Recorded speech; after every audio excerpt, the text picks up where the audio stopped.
Assalamualaikum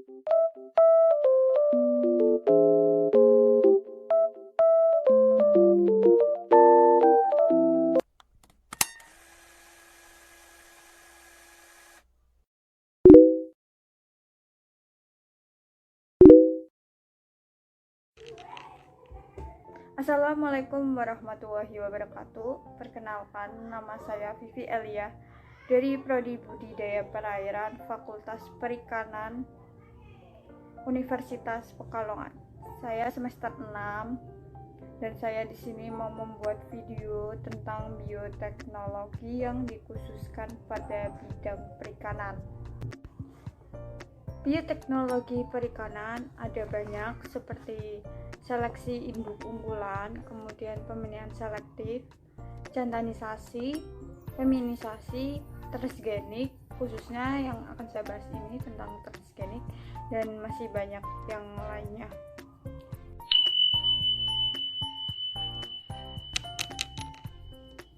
Apa itu transgenik? Jadi transgenik itu suatu metode dalam bioteknologi perikanan dengan menggunakan rekayasa genetika. Nah, transgenik ini memindahkan, mentransfer atau menyuntikkan suatu gen ke sel lain organisme dan dapat diturunkan kepada turunannya.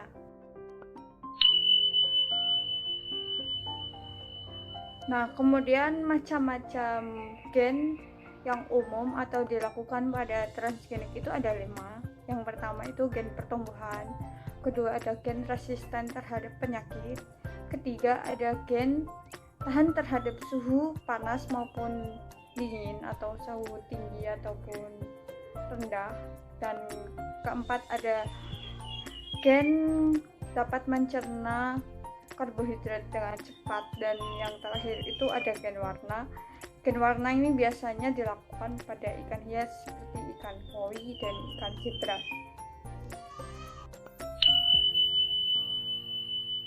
Nah, kemudian transgenik itu terdapat 5 metode. Yang pertama itu microinjection, kedua itu electrophoresis, ketiga itu retroviral infection, keempat itu sperma metode gen, dan yang terakhir yang kelima itu particle bombard gen. Nah, langsung aja yang pertama, kita bahas yang pertama. Microinjection ialah suatu metode dalam transgenik dengan memindahkan ikan dengan menggunakan mikropipet dan dilakukan di bawah mikroskop dengan bantuan mikromanipulator. Biasanya gen yang dipindahkan atau yang dimasukkan adalah gen unggulan dan dimasukkan ke dalam sel embrio ikan atau inti sel. Jadi pada prinsipnya di sini microinjection memasukkan gen ke dalam sitoplasma embrio yang telah terbuahi dan sebelum fase mitosis hingga terintegrasi dengan genom ikan. Untuk kelebihannya sendiri, microinjection itu lebih akurasinya tinggi dan sayangnya membutuhkan waktu yang lama sehingga tidak efisien, dan lapisan telurnya itu tebal sehingga susah untuk ditembus. Nah, kemudian yang kedua ini electrophoresis. Electrophoresis berprinsip dengan melemahkan membran sel dengan bantuan aliran listrik yang bergetar sehingga transgen dapat masuk ke dalam sel yang dituju. Untuk electrophoresis ini dapat dilakukan pada sel sperma dan sel embrio.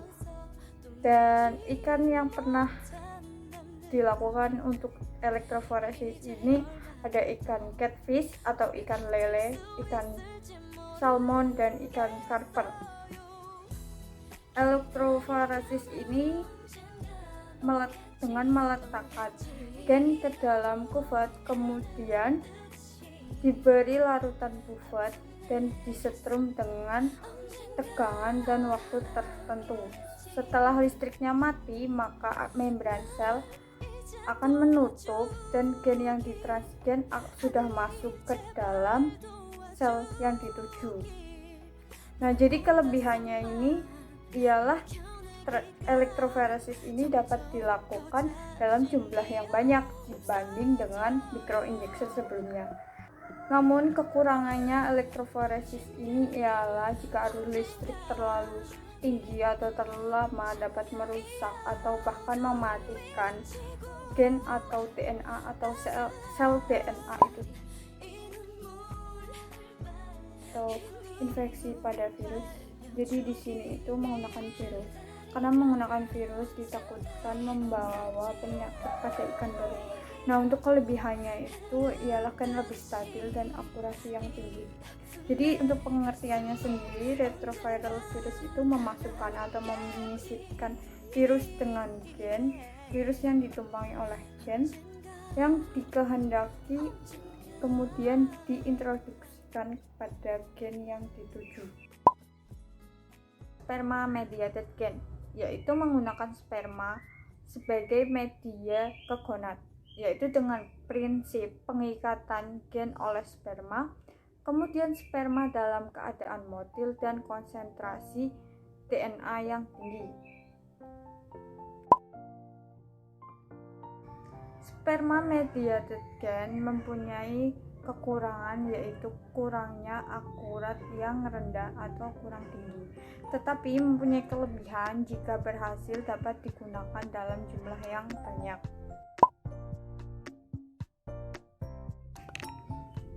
Kemudian yang terakhir yaitu partikel bombar gen.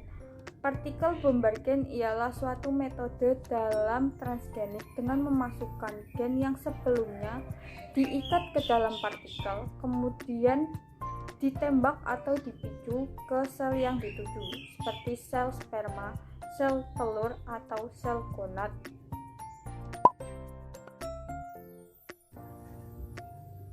Partikel bombar gen mempunyai kelebihan, yaitu keakurasian yang tinggi dan juga dapat digunakan banyak target atau jaringan. Untuk tekanan terlalu tinggi dan cepat dapat merusak atau bahkan mematikan DNA atau sel yang dituju.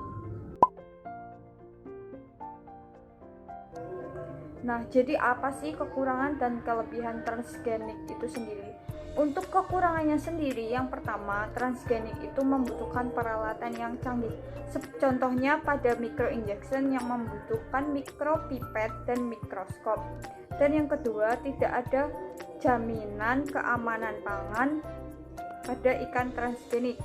Dan yang ketiga, terjadinya perubahan komposisi pada jenis ikan. Dan yang keempat, jika ikan transgenik lepas maka dapat membahayakan ekosistem dan juga mengganggu keseimbangan ekosistem perairan yang terdapat ikan transgenik itu sendiri. Dan untuk kelebihannya, transgenik menghasilkan individu baru dan produktivitas yang tinggi. Seperti pada gambar di sini, ini adalah contoh gambar ikan salmon yang transgenik dan tidak transgenik atau tidak ditransfer gen pertumbuhannya perbedaannya 4 sampai 6 kali lipat.